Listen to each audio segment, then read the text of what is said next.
Cyber Hub is a lead agency providing services to a range of other agencies underneath it for lifting security. It's a combination of managed services such as an internet gateway, but also people services to respond and deliver an outcome.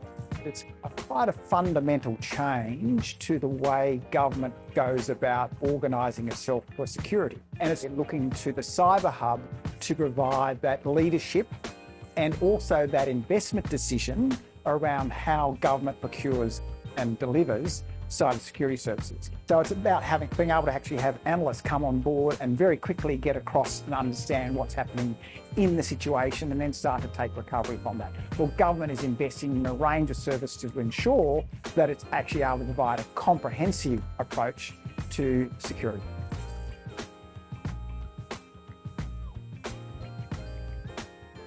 Here in an Australian context, we've seen abattoirs taken offline. We've had TV stations unable to broadcast properly.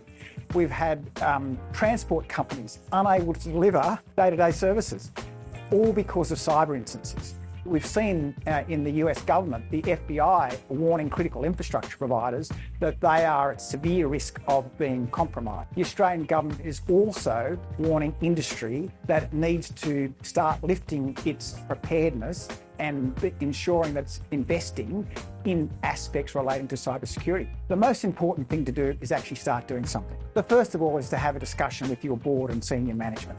The obligations are now actually on them to ensure that they are operating within an environment where security is taken into consideration. The second step is really around identifying those assets. What are your crown jewels? What happens if a particular asset is offline and your customers can no longer transact? What are the things you need to focus on? I think the other thing is also to recognise that from many sectors that are now covered by the legislation, they've not historically been the subject of regulation. And that's quite a major change. And it's quite natural that you don't really know what to do. We are actually starting to see some parallels happening in the way government is approaching its own cybersecurity with the way it's starting to think about reaching out to regulate what industry should be doing about cybersecurity.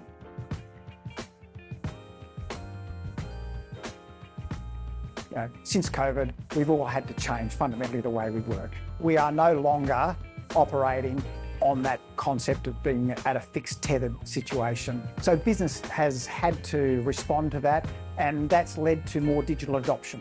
As part of that digital adoption, it creates an opportunity for us to think about security as we're going. The data, the people are all deaggregated, and that requires a different mindset. We all have to be able to do our job, and technology should be an enabler. But we have to do that in a way that thinks about security. Are we baking in security to our processes? And we have to continue to adapt. We have to pay attention to that changing threat landscape. But it's really important as we do that we do try and continue to take advantage of the benefits that that technology continues to deliver.